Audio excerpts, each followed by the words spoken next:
تطرب نفس له ضاعة ويبلغ سعد إلى منتهى.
В Дагестане имеется множество населенных пунктов, с которыми связана прошлая культура быт. Одним из таких селений является село Гельмец, находящееся в Рутульском районе, Южном Дагестане. Гельмец – высокогорное и красивое село Рутульского района. Оно расположено в 33 километрах от районного центра села Рутул. История образования села Гельмец своими корнями уходит в глубокую древность. До жителей села дошли некоторые предания, в которых говорится о первоначальном процессе происхождения села. Гласит легенда, что название села произошло от азербайджанского слова «гельмез», который в переводе означает «не иду» или «не согласен». Говорят, первыми жителями этого села были христиане. В VII-VIII веках, когда начал распространяться ислам в Южном Дагестане, заезжали в села и заставляли людей принимать их веру. Заехали они в село Гельмец, но жители отказались принять их веру. Из-за этого их село назвали Гельмец. Их предки были хорошими мастерами деревянных часов. Хранятся они в одном из музеев города Москвы. Из села Гельмец ушли на фронт 39 человек. К сожалению, ныне в живых никого нет.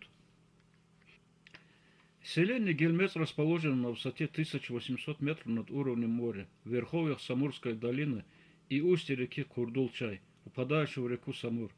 Село Гельмец – классический тип горного дагестанского аула, занимающий гребень горы у слияния двух рек. Гребень горы имеет сильный наклон в сторону от места слияния реки, а его боковые склоны очень крутые. Жители селения Гельмец еще в древности поддерживали экономические, семейно-бытовые, культурные, родственную связь с ахурскими азербайджанскими селениями, расположенными в Закатальской зоне Азербайджана, у подножия южной части главного Кавказского хребта. Такие связи поддерживали через Белокадинские и Диндидашские перевалы, проходящие через высокие горы. Тогда эти перевалы работали почти круглый год. В местах, где бывали обвалы, были построены навесные тоннели. В некоторых местах хорошо сохранились стены и мосты, выложенные из известка и камней. Точные данные о Гельмеце нет, но есть данные, когда-то на село напали русские и предлагали подчиниться им. Однако население не подчинилось. Тогда русские подвергли село к обстрелу и полностью сожгли, а население убежало в соседний Азербайджан. До сих пор там остается наследник Гельмеца из Тухома Лелеева.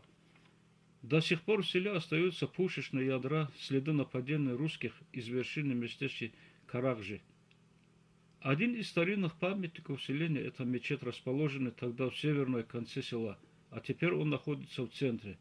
Тогда и село находилось в южной стороне мечети, а теперь большинство строек строится в северной стороне из-за отсутствия удобных мест для стройки.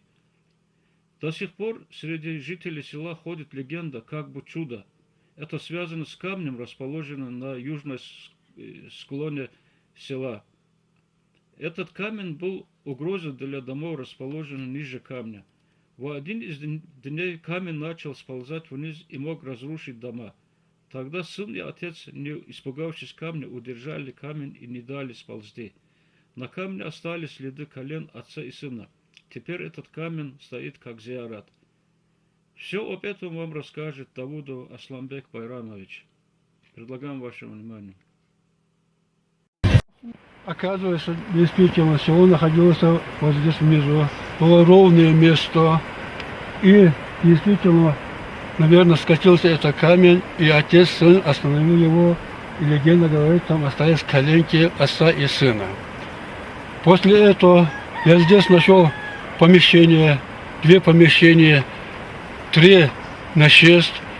В верхних помещениях были очень много экспонатов. Сейчас вам покажем мы эти экспонаты тоже.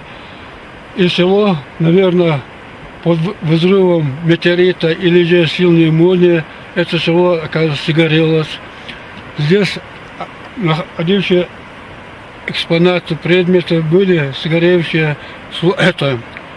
разрушены были, камни были, в скалистом месте, вот это около скалы, стены остались, а переднее место помещения и стены не остались.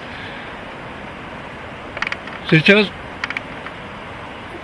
очевидно, вот это действительно, вот это село, которое находилось здесь, относится, вот найденные экспонаты, относятся к 3-4 веку до нашей эры. Я отвез это в Махачкалу, они определили, сказали, что эти экспонаты 3-4 века до нашей эры. Люди вот в то время наши, каждый человек должен был почувствовать память своих предков, что действительно у него это трудное время в таких местах, в нашем краю, в нашем селе они жили без света, без дороги, но то, что в одном помещении 5 жернова большие, это значит, была большая семья.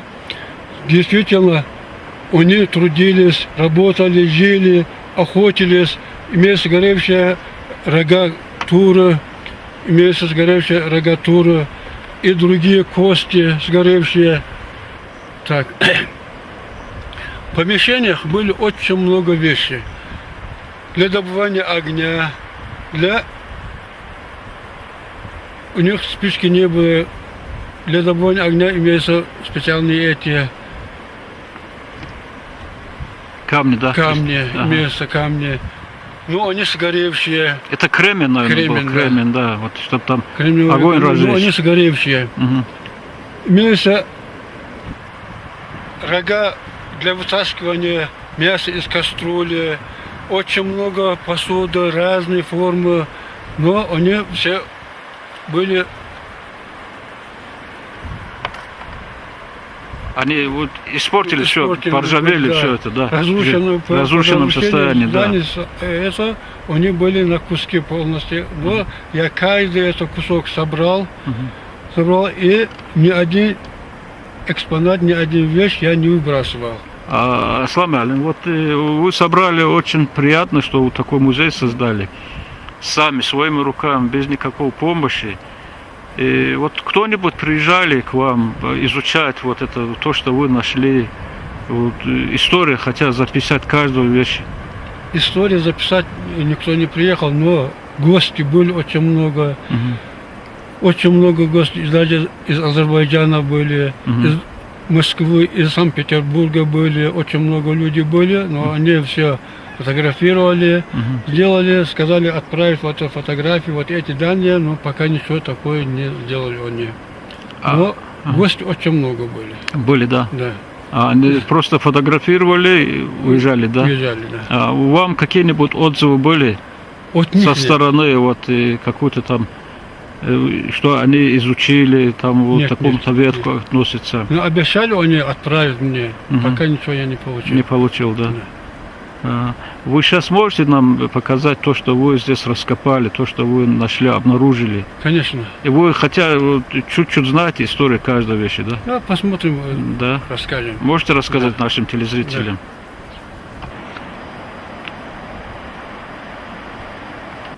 Ни один кусок камня я не выбрасывал.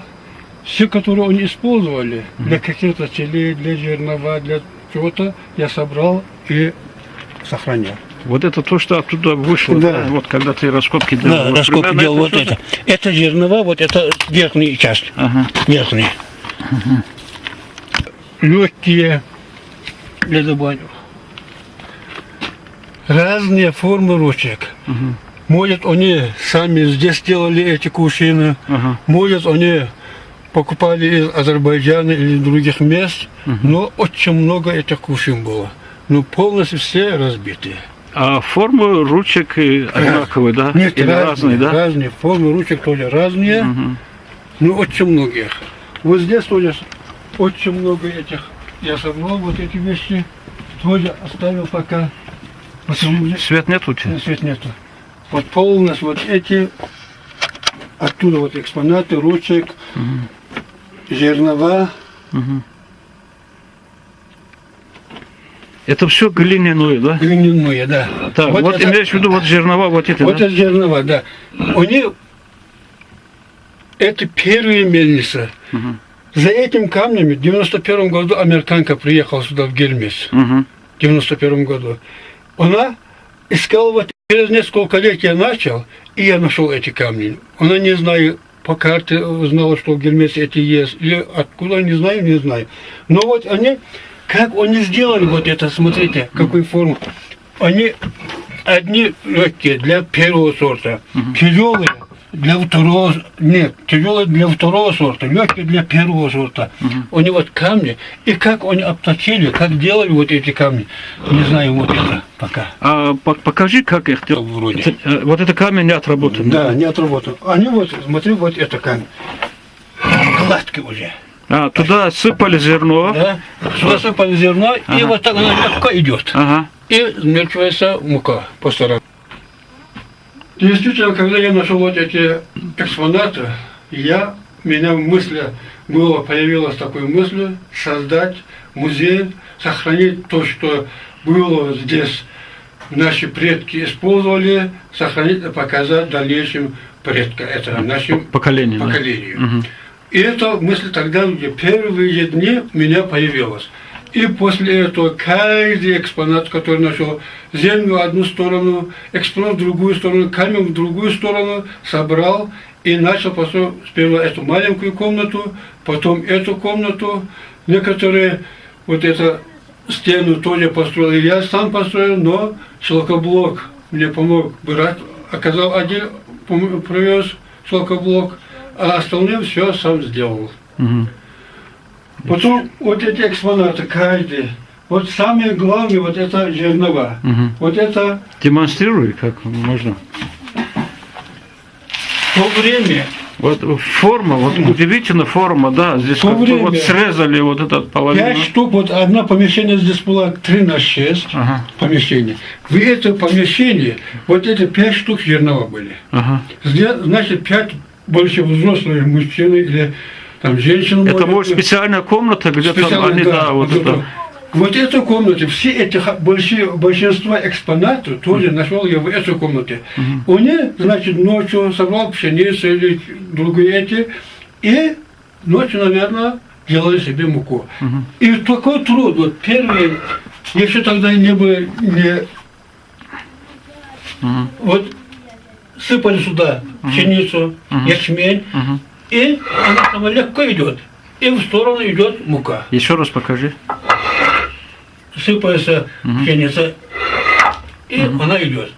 И вот столько они работали, и так добывали себе муку. Муку. И зеленые. В то время, 3-4 век до нашей эры, вот эти камни, они находятся, вот эти мраморные камни, как они обточили, как это делали, тоже мы не знаем. Но у них какая-то сила была. С чем-то они это делали. Еще что можете нам демонстрировать, показать? Вот это для добывания. Это для добывания огня. Кремень поставил они и вот так говорят, добывали огонь. Ага. Эти в Махачкалинском музее тоже были, я там же был. Вот это относится 3-4 век до нашей эры для добывания огня. Вот это вот рога или зуб, может, некоторые каждый по-своему говорят. Диких животных. Это кость, да? Кость, да. Вытаскивали мясо из кастрюли. Ага. Там кинофильмы индийские говорят, такое это есть. Я не видел, но говорят, что в кинофильмах это есть. И вот это как муку делает, и как это таскивает. А вот это 3 части были. Ну, то ли продукта. Это каменный, что ли? Да. Не камень. Тут- Это метеорит. А? Смотри. Ох, какой тяжелый. Это, говорит, твой очень ценный. Это, Ага. говорит, метеорит, говорит, это. Метеорит. Да. Ага. Вот, А вот эти, вот как эти штуку использовали, да? Да, штуку использовали, измельчивали эти Ага. продукты. И разные же там вот эти Разные вот эти камни. камни, для каждого вот это Мгм. они делали. Мгм.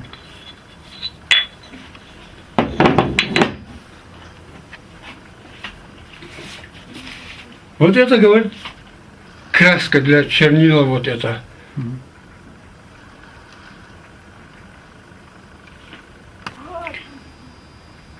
Это тоже, говорит, очень ценная это ручка.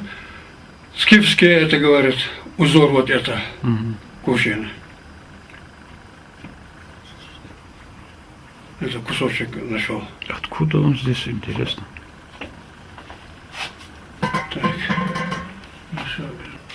Тихаймас.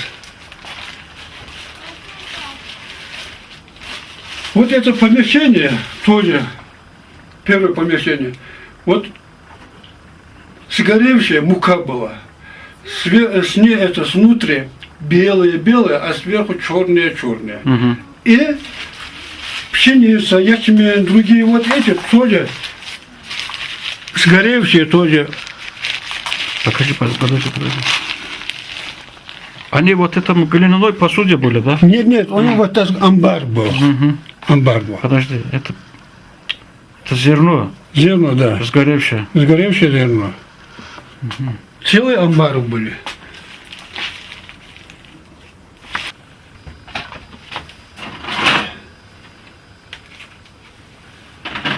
Сито глиняное. Глиняное сито. В то время они использовали, значит, вот это И какие ровно вот эти делали, смотрите, Отверстие. отверстия. Разные они. Не один штук, несколько штук, наверное, были. А, разного диаметра, да? Диаметр, да. Разные формы, разные диаметры. Так. Вот это точилки.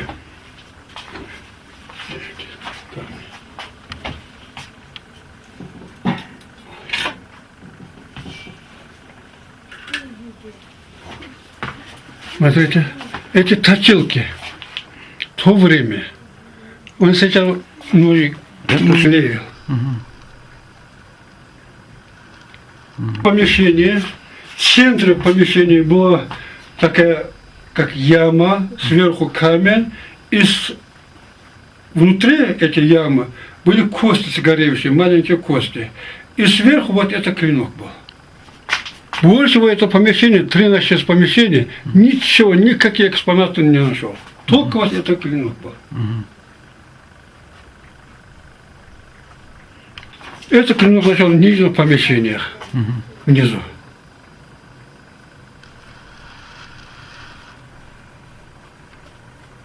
Обгоревший, да, полностью? Обгоревший и ржавчина. Ржавчина. Когда раньше лампочки света не было, это было для света. Сюда сыпали золу и керосин и делали, Зажигали, да? Чтоб и свет был. свет был. Дали свет.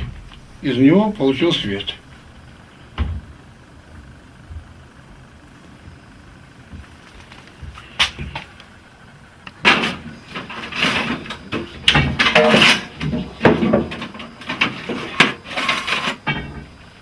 Вот сгоревшие туры и рога эти не были. А в нижних помещениях вот эти сгоревшие рога, кости там.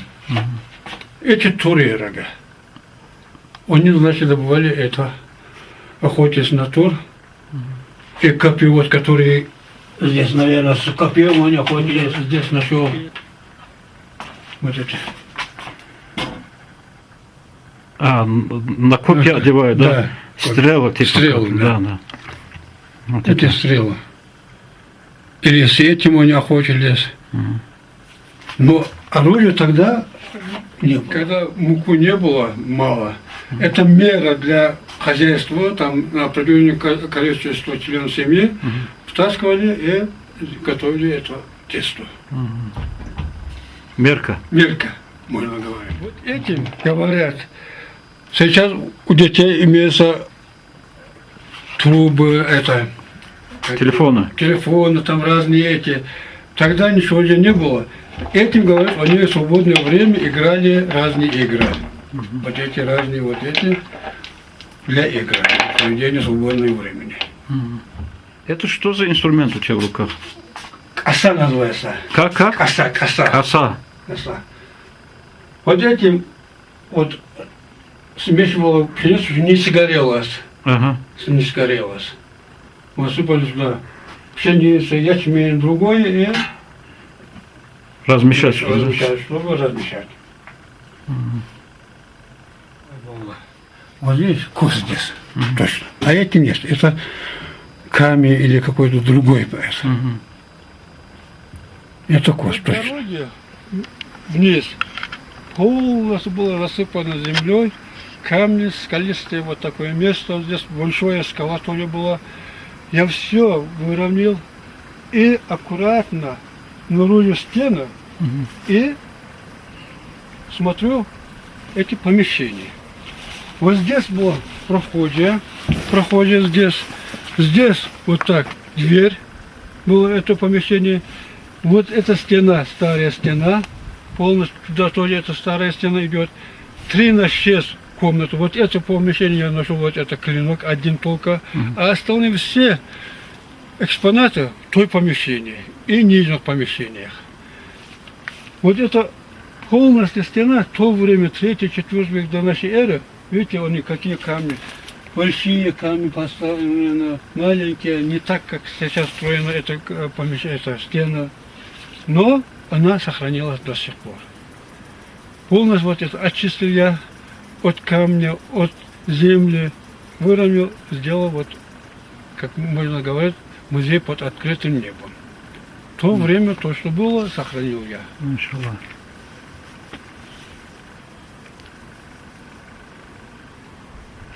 И тут это у нас проблема вот это хлебом, электричества не бывает. И традиции наши, которые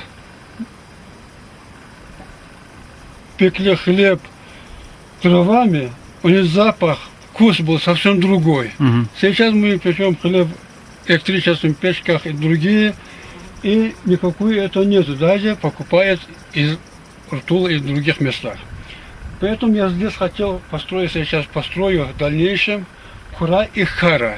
Мгм. Для того, чтобы традиции наших предков, наших не потерялось, чтобы они могли печь хлеб, как наши предки. Мгм. Вот здесь как раз хочу вот это все это А скала. в этом году это в этом году есть в планах завершить да, работу? в этом году я хочу вот здесь это делать. Печку. Вот на открытие вот этого куры Обязательно надо нас пригласить, посмотреть, Вот демонстрировать. здесь вот такая скала была. Вот это выровнял я. Мгм. И сейчас вот эту площадку делал. Вот здесь хочу это делать.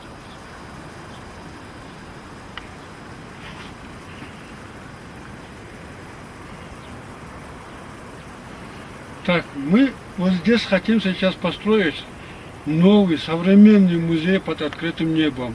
Брат привез вот этот шлакоблок и полностью обещал все внутреннее тоже сделать, оборудовать. И здесь будет в видном месте большой музей построимый.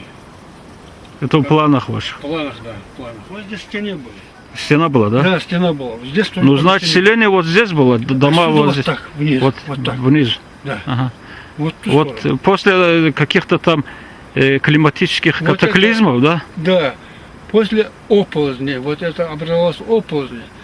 И здесь вот эта мягкая земля снесло, Мгм. осталось только скале, вот это помещение, это стены остались вот здесь. Ага.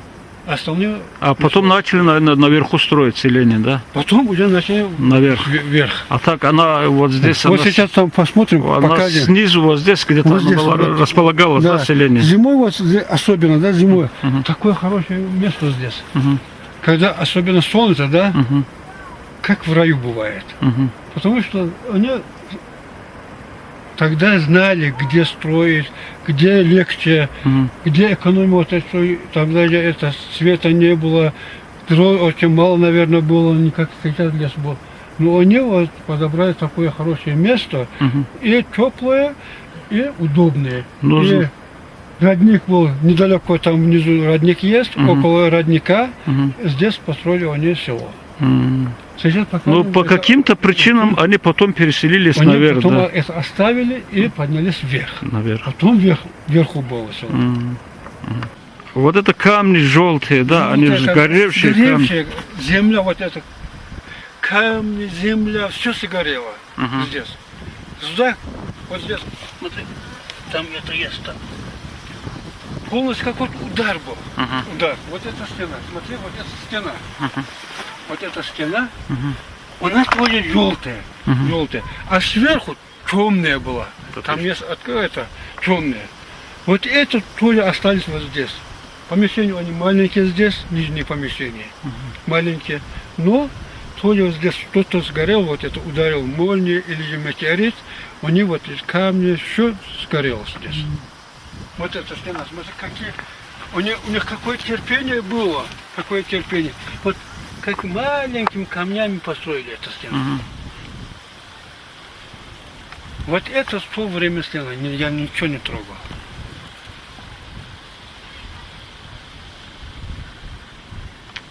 То там отверстие вниз, Мгм. отверстие. Потом эту стену я взял, убрал вниз, вот туда. И вдруг смотрю, здесь оказывается, здесь кости были. И вот эти скифские, это есть Мгм. горшок? Вот здесь был. Здесь что у него, вот такое это окошко было из камня, Мгм. а стена вот так была. И вот это впереди тоже помещение. А здесь, наверное, они хранили что-то, Что да? хранили, не знаю, для чего они это делали. Вот такие, это было окошко, Мгм. камни.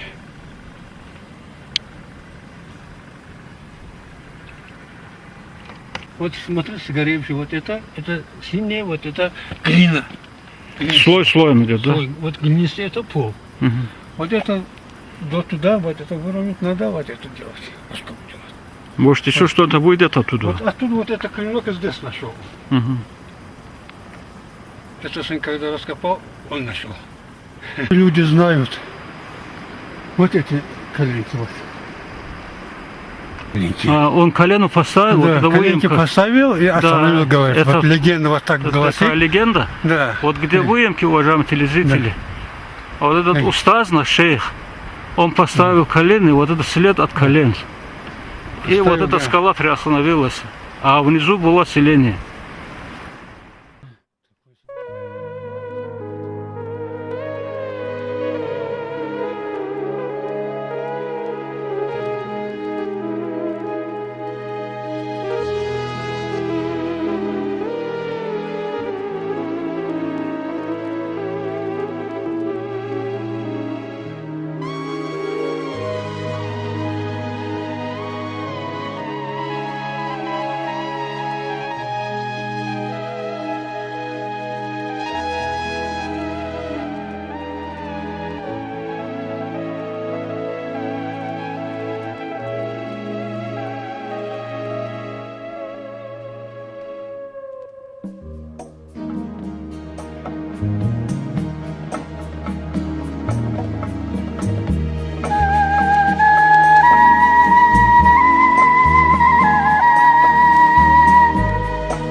были там сараи, коровы, лошади, потолок и третий этаж. Как жилое помещение, да? Это не помещение.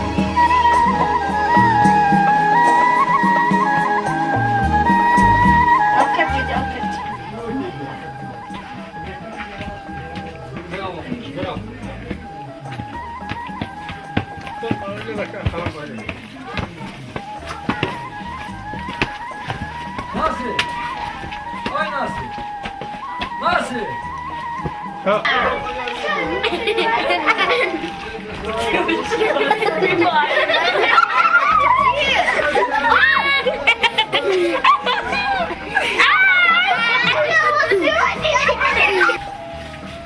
Салам алейкум, Седуан. Алейкум ассалам, хош келди.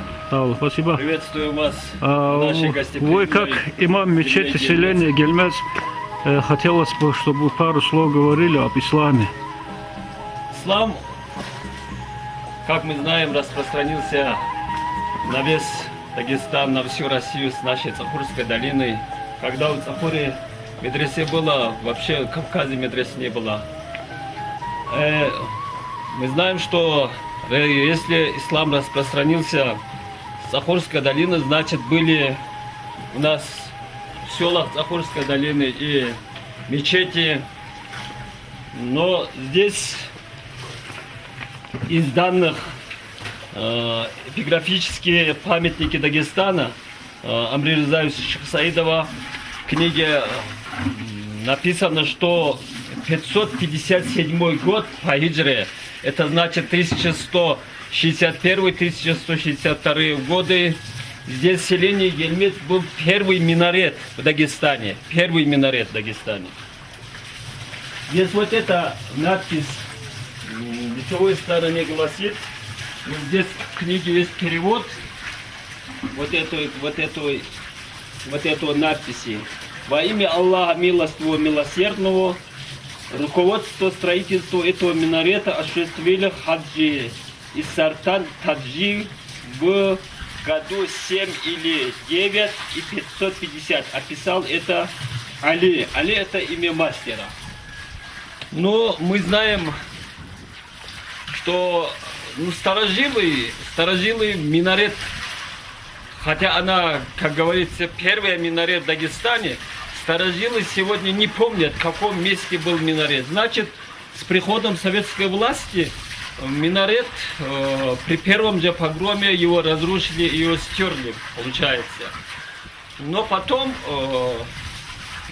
после Великой Отечественной войны, здесь переделали вот помещения мечети под складские помещения. Потом же по распоряжению правительства Российской Федерации, когда уже было постановление о возврате религиозных организациям постановление правительства от 30.06.2001 года под номером 490 о передаче религиозным организациям, находящимся в федеральной собственности, имущества религиозного назначения. Но все же были здесь тоже противники, которые, к большому сожалению, противились этому. Где-то говорят, я точно не помню, в августе месяце 2001 году здесь собрался сход при присутствии имама, уважаемого нашего села Мыслах Ахмад Хаджибакаева, в присутствии тогда депутатом Народного собрания Республики Дагестан был Ариф Омарович. И здесь они согласовали вернуть помещение мечети пользование вот верующим мечеть. Но они уехали, это тоже опять забылось. И в сентябре 2001 году джамаат избрал меня имамом этого села. Альхамдулилля, народ, огромное спасибо народу, что они мне доверили возглавить свое село как духовному лидеру. И здесь, когда я пришел, здесь вот эти помещения, вот отсюда была прохожка отсюда. Здесь была колхозная контора, где под складские помещения, где шерсть и так далее и тому подобное хранилось. А здесь была комната председателя колхоза. а посередине во всю длину была большая вот такая широкая стена бытового камня. На той стороне был сельский клуб. Отсюда заходили в колхозные помещения, получается, а оттуда вход был в сельский клуб. Потом, впоследствии, там была маленькая молебная комната, где молились несколько наших человек, братьев, старики в основном. Потом, когда я был в Тарнаире в феврале 2013 году, ко мне приехал мой друг Адил Байрамович навестить. И мы говорили о том, о сём, побеседовали. И я выдвинул им идею, я говорю: брат, нужно мечеть реставрировать, мечеть построить. До этого я обратился ко многим предпринимателям. Альхамдулилля, помогли. Есть Хаджи Мусам Гусейн Алиевич из Москвы помог, Абуталиб Вагидович из Челябинска помог, Салик Герович из наш односельчанин помог. Есть братья, которые поддерживали, помогли финансово. Но Адил Байрамович мне обещал, если, честно сказать, за выделенные вот эти деньги, которые Хаджи Муса Гусейн Алиевич, Абуталиб Вагидович, за эти деньги, честно сказать, я купил профнастил, доски. Но с них начать было трудно. Почему? Потому что я боялся начать его и останусь на полпути. А Адил Байрамович мне обещал, что если конкретный человек не возьмется, он придет, он возьмется за строительство этой мечети. И, альхамдулилля, в августе, в июле месяце этого же года, 2013 году, он приехал и звонит мне, чтобы я пришел к нему. Я думал, что он где-то в Москве или где-то. Оказывается, он приехал, я пришел к нему домой. И он говорит: я приехал мечеть построить. Альхамдулилля, дай Аллах ему здоровье, здоровье его семье, его детям. И на следующий день, это было 17 июля. И 18 июля мы утром вышли, Аллаху Акбар, и начали строительство вот этой мечети. В этом же году, 9 ноября 2013 году, мы завершили его разборку, сборку полностью. И провели здесь большой мавлид. Но сейчас многие могут говорить, что мы реставрировали, имеется в виду, мы мечеть, Адил Байрамович или я, мечеть мы не разрушили. Почему? Потому что мечеть была разрушена после Октябрьской революции. Она была отдана под склады, под помещения разные, склад, там колхозные конторы. Она 2-3 раза разбиралась, собиралась. Здесь мечети не было. Здесь было просто складские помещения, здесь были колхозные конторы. Альхамдулилля, сейчас просторная, уютная мечеть в селении Гельмец, которые приходят, есть ребята, которые приходят на намаз. Все условия мечети есть.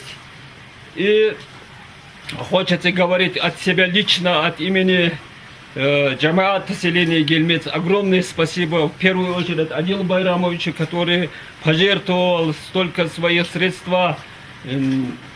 на строительство Дома Аллаха. Дай Аллах ему здоровье, баракат его бизнесу, здоровье его детям, чтобы всегда он радовался и чтобы он мог помочь в богоугодном деле.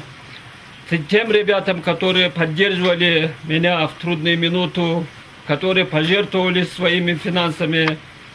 Дай Аллах всем здоровья. И я вас приглашаю, Насир, брат, чтобы всегда вот так приезжали в наше село, гостеприимное село, селение Гельмец, чтобы у нас везде и всюду, в районе, в республике, во всей России был мир, спокойствие, чтобы мы тем благами, которые нам дал Всевышний Аллах, чтобы мы могли воспользоваться. Спасибо и всем руководителям. Хочу выразить благодарность, хочу говорить большое спасибо, потому что, как я рассказывал, тяжелые годы, послевоенные, после Октябрьской, был запрет религии. А сегодня религия, она в Конституции, 59 статья, гласит нашей Конституции Российской Федерации, что каждый гражданин имеет право исповедовать любую религию. Альхамдулилля, что руководство нам дает возможность молиться. Поэтому призываю всех братьев, мы являемся мусульманами, мы должны гордиться этим, что мы являемся именно из мусульманами, что мы являемся именно из умы пророка Мухаммада, саллаллаху алейхи вассаляма, что нам власть дает возможность молиться, чтобы мы могли в таких просторных мечетях, чтобы они не пустовали, чтобы могли делать ибадат Всевышнему Аллаху. Ассаламу алейкум, рахматуллаху та'аля баракату.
Зияраты, два зиярата сегодня вместе, один на том краю, Лебер Абатей называется. Это Мухаммад Абатей.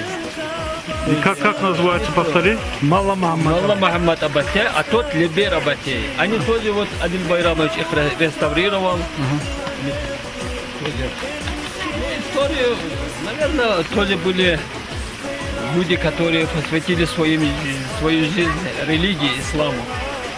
И Малла Мухаммад, и Лебер Абатей, они тоже, наверное, были людьми, в их честь построены, наверное, эти зияраты. Историю, особо историю зиаратов как таковой не знаем, но мы знаем, что так называются они, и народные предания, что построены им в их честь людям, которые посвятили себя религии.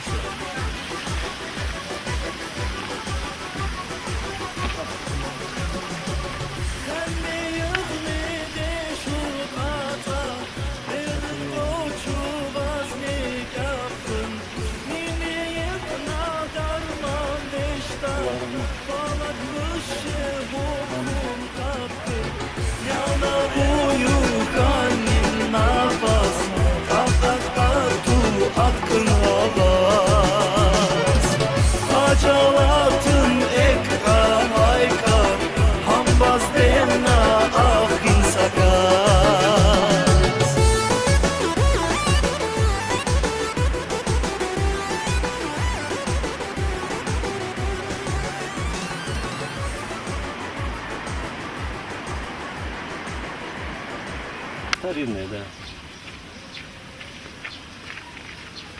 Вот.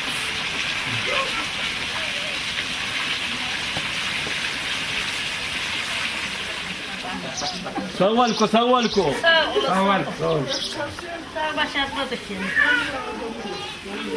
Вот надо. Я пойми, Альку, помощники.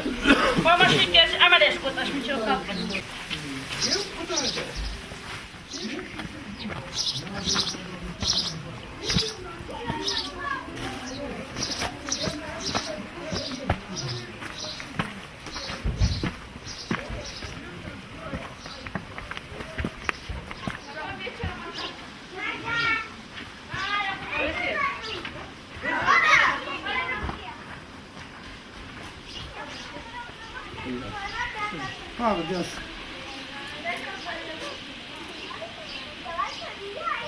Она красиво оборудована, украшена, побелена, все конкретно. идара срочно все Казахстан отъехал хору. Клубы.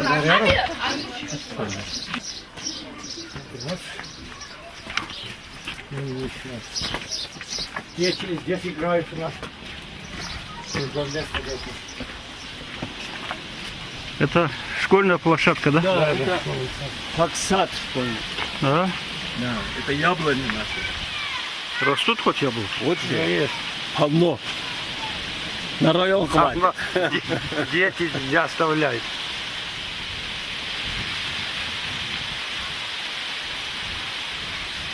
Общее население сейчас сколько человек? 841, 840. А хозяйств сколько?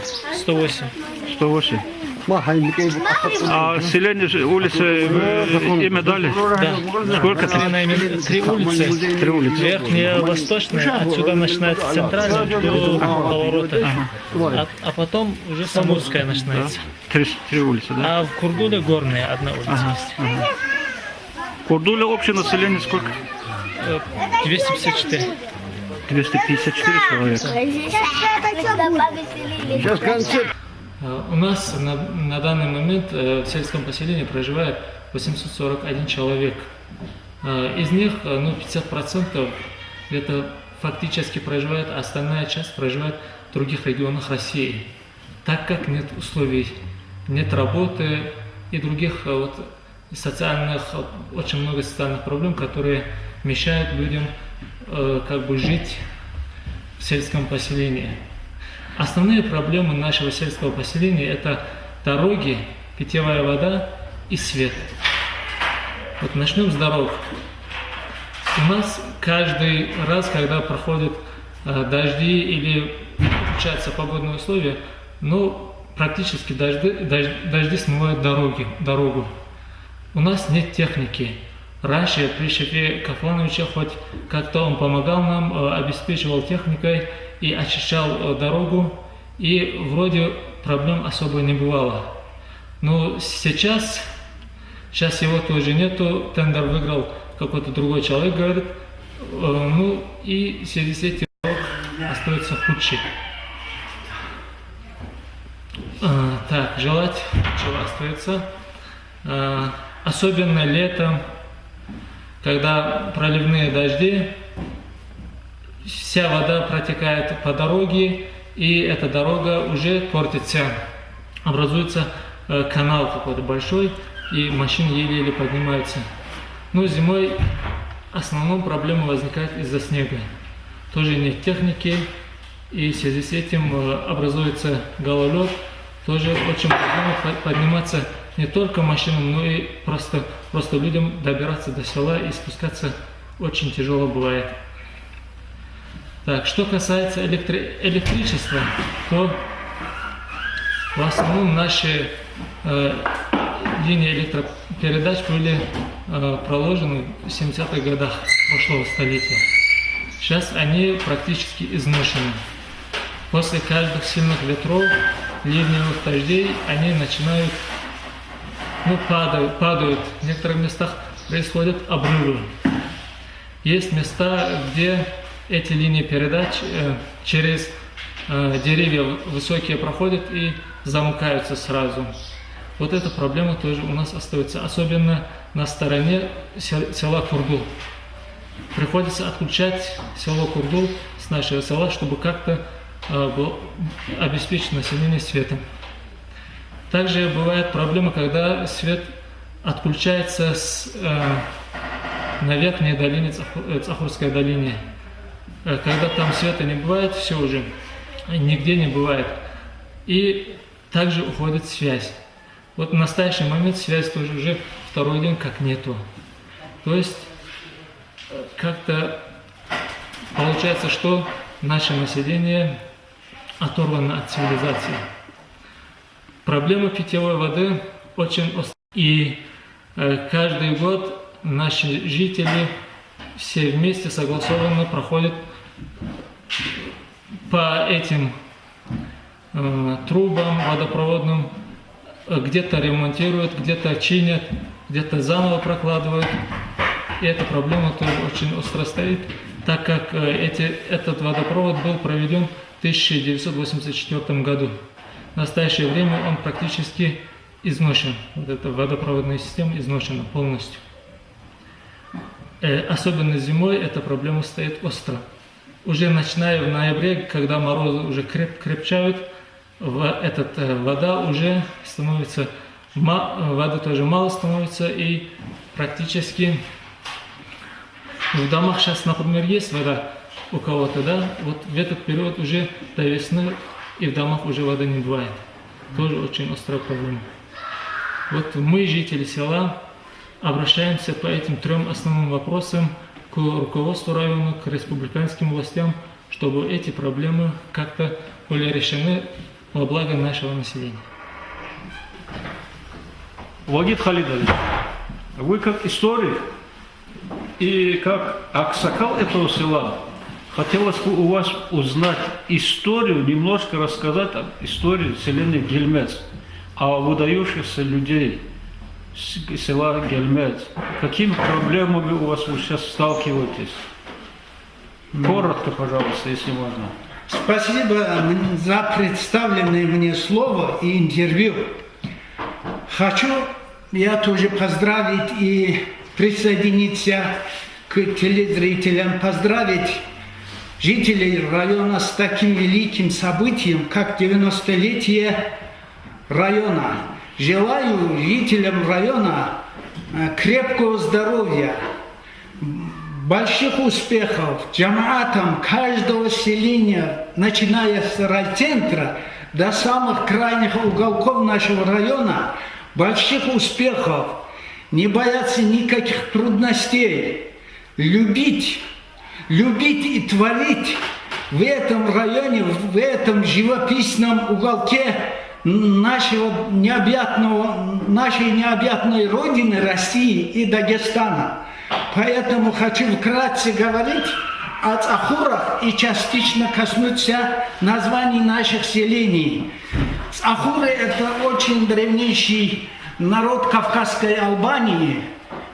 Таких государств, когда существовали в соседстве, как государство Урарту, как государство Колхида, Иберия, наравне с ними в первом тысячелетии до нашей эры существовало государство Кавказская Албания. Великий древнеримский географ Страбон пишет о 26 племенах Кавказской Албании. Названия наших селений, такие как Гельмац, Гелы, он подчеркивает, и название селений Гельмац, это означает язык гелов. Селение Лек, это племена Леки. Селение Микик, самые первые племена древней Кавказской Албании. Вот эти. Об этом свидетельствует много разных фактов, которые пока я утаиваю. Я работаю над этой проблемой и надеюсь, что я в дальнейшем могу что-то, какой-то этот цвет пролить в историю, всемирную историю, а также историю Дагестана, историю нашего края. Вот. Дальше, что я хочу говорить и сказать, что селение Гельмец – это очень древнейшее селение. Здесь были, как в селении Лек, как в селении Гельмец, древние крепости были. Древние крепости. В селении Гельмец остались небольшие следы этой крепости периода Кавказской Албании. Также в селении Лек остались. Когда шла древнеримская агрессия, древнеримские войска под командованием такого полководца, как Луций Лукул, потом заменил его Помпей. Вот, здесь отстаивали независимость Кавказской Албании. Это была первая консолидация племен Кавказской Албании против древнеримской агрессии. Следы сохранились еще этих времен, крепостей и так далее. Поэтому этот вопрос, который стоит раскрыть и работать над этим вопросом. Да, это очень древнейшее селение. После Великой Октябрьской революции, когда шла коллективизация сельского хозяйства, социалистическая революция в деревне, в 1936-37 годах в этом селении был создан колхоз. Первый колхоз назывался колхоз имени Фридриха Энгельса. В нашем колхозе было 8 тысяч поголовья мелкорогатого скота, 70 голов лошадей было, 70 с лишним коров было, которые давали молоко и так далее. Вот. Народ очень с большим энтузиазмом приняли это событие и образовали, создали колхоз и работали на благо нашей Родины. После нескольких лет, после образования колхоза, начинается Великая Отечественная война. Добровольцы на Великую Отечественную войну на фронт более 60 с лишним наших однополчан. В составе были такие легендарные наши офицеры, как Джамалов Вагаб Джамалович, капитан противотанкового дивизиона 263-й Севашской стрелковой дивизии. Потом Керимов Мустафа, эти были кадровые офицеры. Керимов Мустафа погибает в сентябре 1941 году, а Вагаб, Джамалов Вагаб дошел до 1944 года, он погибает в Литве. Также лейтенант Джабраилов Михаил Джабраилович, младший лейтенант Наврузов Муталиф Наврузович и один единственный младший лейтенант Мирзоев Гадибала вернулся здоровым с фронта, а те офицеры погибли. Потом были старшины, сержанты, старшина Исрафилов Сираж, легендарный сержант Ахмедов Али Гаджи, кавалер орденов боевой славы, ордена Красного Знамени, они были награждены. Был такой легендарный у нас Гаджиев Гаджи Меджидович, чуть ли не героем стал. Когда шел бой, он рассказывал, что в одном из боев, что все погибли, весь его взвод погиб, и остался один сам. Если, говорит, хоть один Иван остался бы, говорит, какой-то из этого взвода, то Гаджи был бы, говорит, героем Советского Союза. Вот такие легендарные эти были у нас. Однополчане были, они защищали Родину.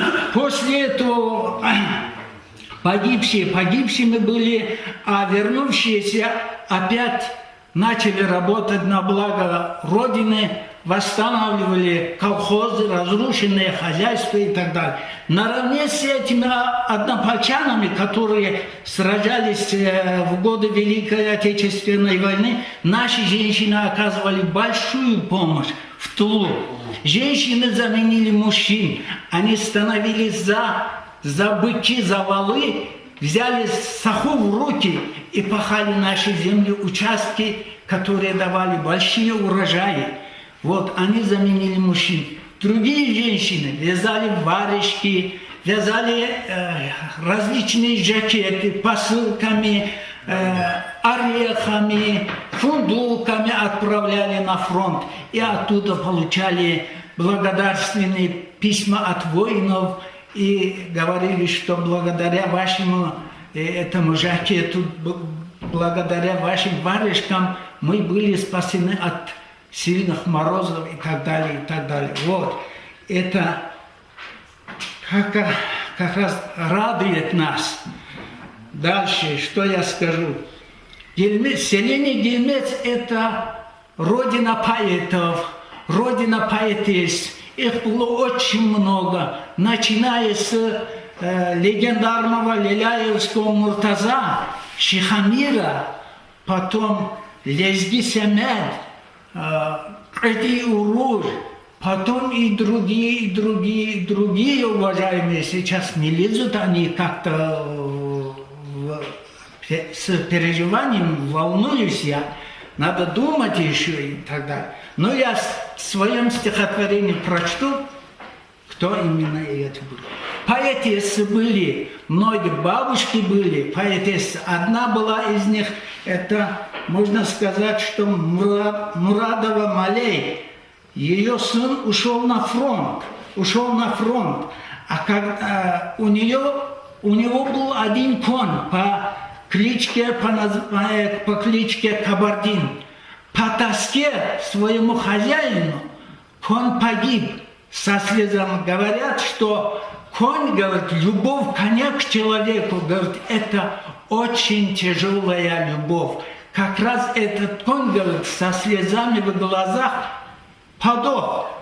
Потом мать сказала, говорит, совесть сыграла, конь подох, а я не смог погибнуть, умереть по тоске по сыну. В это время каждый день, утро прилетала, говорит, куропатка на крыльцо к крыше, и она разговаривала с этим. Это целая поэзия, она забыта. Некоторые куплеты я сохранил, я собирал. Это легендарная была женщина, сын, так и он не вернулся. От него осталась одна дочка, и она переселилась в Азербайджан и так далее. Другая поэтесса была Галимова Гульгоз, которая очень радостно, приветливо встречала советскую власть, образование колхозов, появление школ у нас в Дагестане, она об этом писала и так далее. Потом много различных поэтесс было. Вот. Я хочу вкратце тоже кое-что. Я сам тоже являюсь в этом ряду поэтов. Поэтому вкратце я хочу два моих стихотворения читать, посвященным этим поэтам и поэтессам. Вот. Слушатель, может, кто понимает, кто это интересуется, наверное, поймет, о чем я говорю.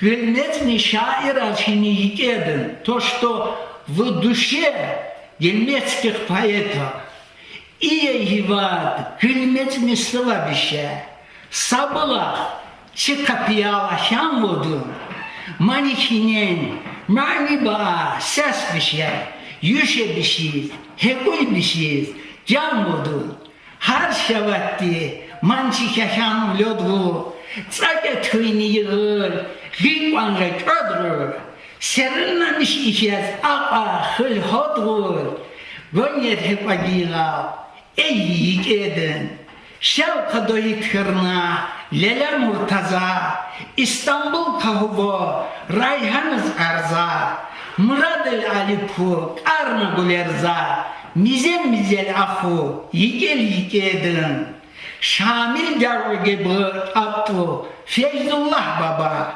Ватанын Арзуман, Харина Саба, Харфагыр Реjanга, Георгмен Кабаб, Хаман Шелкаиткыр, Агу Екедин, Мышлешка Хусейн, Арна Хирван, Муслиматна Ашик, Пидябы Девран, Эштера Ашикха, Юшедишин Карван, Дастан выходилка, Агу Екедин, Лак Орана Шаир, Ишаши Хамир, Ilahi Bişkena, Mizena Hazir, Мамрашка Кочмишка, Кяккана Базир, Читапи Удёткун, Агу Екедин, Şair hadoyu falezgi semer, gelmişil alikır, darina kemen, invalidra ahu, tsızaya buder, faşist Germanıka, tekılik edin. Uftan Muhammed'ı yamarra görkün, haramzada bir şey kalhu, haramzada bir şey kalhu orkun, Mühəbbətni dərdən hər qədər xun, Qalaqa koçmişka, yaxlik edin. Şair manet ixa, sayıqna insan, Yumun uva arqın, İldadqın pisin, Yığdəxə ömrün, Qadın nəsin, İğvəlin talabat, Axlik edin. Miskin emiri yad diyarıl iyi karına. Emir Salamoviç. Miskin emiri yad diyarıl iyi karına. Yad içilay hayı cuda bir kırna. Mağribül maşrik el. Huy ayır kırna. Vatanın arzuman ahuyik edin. Aşrafat şehir bi ot unda Türkçe. Bakıyan katkıyı bi adabiyatça. Katkıyı sevkına mana natice. Devkayıka gora ahuyik edin. Seyrak başayırar. Veyşi hoşbaq ba. Halkanı kaygıyın av kahar vaxt ba. Ne uğu kaygıdı biz? Habı rahat ba. Ömür, yıl, cüzeran hükuyik edin. Vahidir hana vatanla sagul. Gurbatı han deka.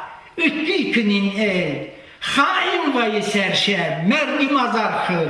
Fitnayı ka apkın. Tehlik edin. Sağ ol. Следующее стихотворение мое. Это бабушкам посвященное. Шаир Адея, поэтессы наши. Şair vatanıka cevap ustadar, hep uyun aşık şair adera. Johnny cevap pişka, şivap hasratar. Уйдет он, Агуин, шаир адер, не писанные были и исчезли, говорят. Уйдет он, Агуин, шаир адер. Шулер саиха, гülmezli çiyel, harını kasader, гейкуна цаил, чизна чара девка, кидер ayel. Arzuman Агуин, шаир адер. Çiçak mamayıka, orana şair. Çıbakan kardeş Halil, Ramazan sayır, gül hücran balayke dekayın hayır, İgek ınguş erçu, şair adeye, Samaleyva yıka, dik fırıntıya, Dahal kabına, rangak gıltıya, Dikkattan reçike, viz parıltıya, Çike dastan vuka, şair adeye. Adamı kısmetka, zalim ne zulüm, mahrum ne ömürler, rahat olun. Perini kitabız, devkana kalam, yok bile şikayet, şair ader. Hasta gül gözüne dert, vıha savuncan, gümül dişin aykı, ulek arzuman, mani yukarı şaka, canı edin hücran, ağay şuyik eke, şair adeye. Dert eyen civah bi, yigiye ka işar, canı zeze givkı, kalle ka işar, daş ki gigan nabi, civan sakan şar, şair bala bişin, şair adeye. Вахидет иеji, габжезви шейди, Вахид тоже говорит, ох, был бы рядом с ними. Вахидет иеji, габжезви шейди, Сәспішқа ұры, гәхқаз икейди, Дәрдет ортақ иха, Ик алишез хейди, Сарахмат ваб алху, шаир аде. Маншаллах, Малин, маншаллах. Спасибо. В конце, конечно, у вас очень много тут стихов, мы его знаем, вы такой любитель своего родины, своего села, патриот своего села. В конце хотелось бы, чтобы пожелания ваши этому народу, землякам Рутульского района, проживающим здесь на месте и большие пожелания. Да, я очень люблю свой край, свою родину, свои горы, где я открыл глаза, потому что, шукр альхамдулилля, Хак Та'аля меня сюда послал, не куда-либо. И каждого человека, каждого сына района, и каждую дочку сюда послал. Здесь он должен творить, здесь он трудиться должен. Красивым тоже здесь он родился. Красивой тоже она здесь родилась. Со здоровьем с этим. Поэтому любить этот район, любить каждый камень, каждый родник, каждую саклю, каждую тропу любить. принести пользу ему, а не убегать, хватая голову и закрыв глаза куда-то в неизвестность. Поэтому любить район, любить народ. Наш район, наш один целый из древнейших времен. Любить и уважать друг друга, помочь друг другу, терпеть взаимно друг друга. Кроме зависти, астафирилла. Зависть, астафирилла, не надо. Поэтому я желаю больших успехов, поднять район. Здесь очень много полезных ископаемых. Здесь очень много прозрачных ручейков, родников, рек. Можно которые что-либо делать. А люди говорят, критикуя, что это здесь ничего невозможно. Шукр альхамдулилля. Больше всех благ Аллах Та'аля в моем краю оставит. Создал, нам создал. А надо понять это. Я желаю всего хорошего. Много у меня в душе накопилось. Но время ограниченное, уважаемые телезрители. Вопросы истории – это большая работа, над которой я работаю. Все, спасибо вам. Спасибо вам.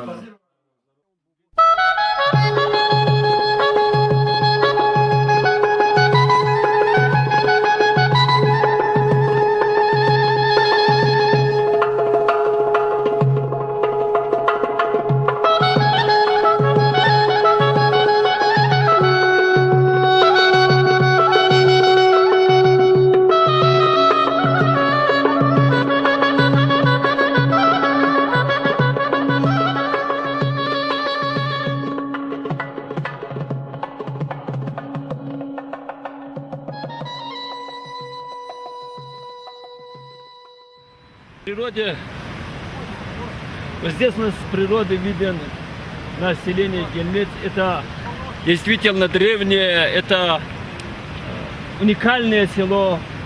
Выходцы из этого села, как нам историк рассказывал, около 60 человек ушло с этого села защищать свою родину. Многие не вернулись, там остались. Есть вернувшийся ветеран Великой Отечественной войны, который советско-финскую войну воевал.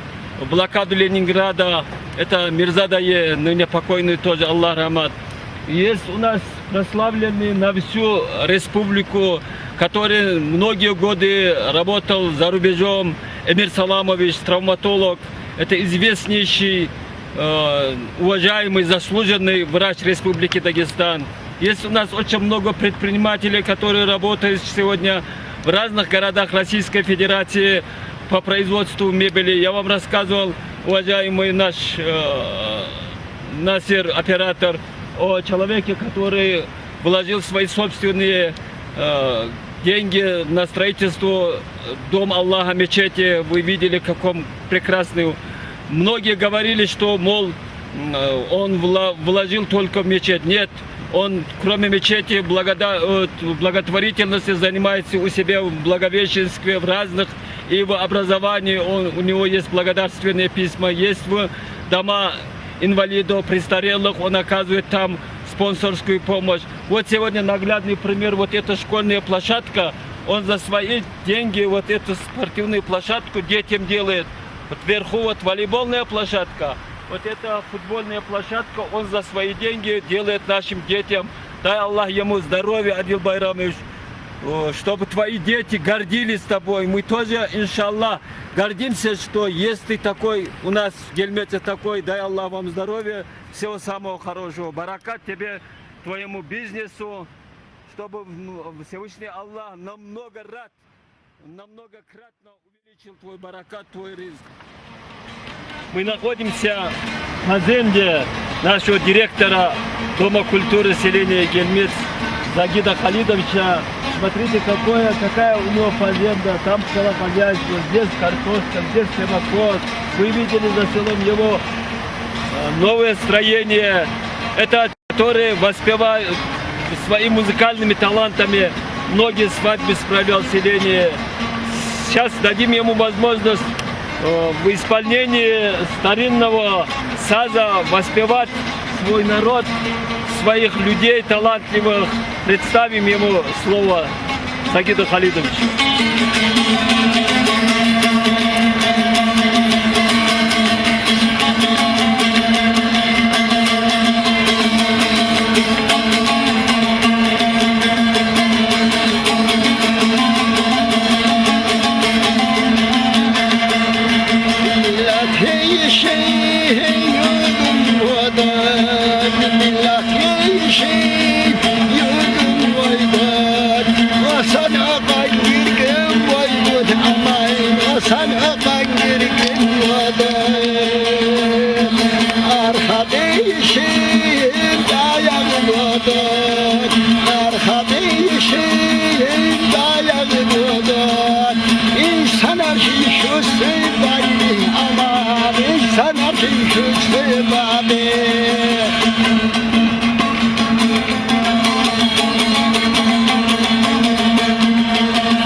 Dişini saydı kaynar ama yani tek dişini saydı bana.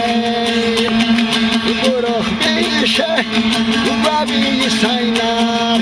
Ok bir say batsı babi aman. Ok bir say batsı babi.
Ay bat, say baby.